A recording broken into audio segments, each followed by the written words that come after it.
Целта на усвоените вредности кај личноста е да ја мотивираат кон создавање на позитивни дела и вредности.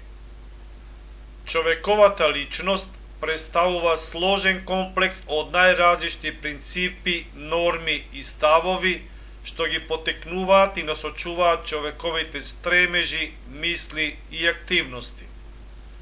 Вредностите кај човекот ја изразуваат крајната цел на постоењето и действувањето.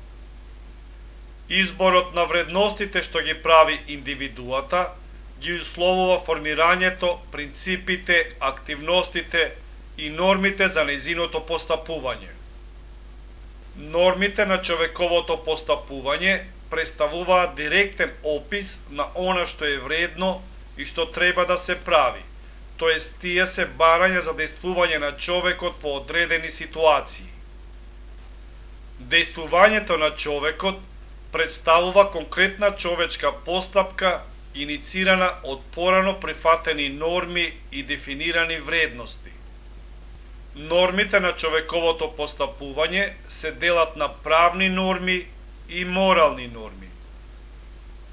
Правните норми представуваат правила кои ги дефинира државата како услов за действување на човекот во средината, а се именуваат како закони и прописи. Моралните норми представуваат принципи и правила за добро однесување кои настануваат во општеството и средината, а ги донесуваат поединците како непишани правила на однесување.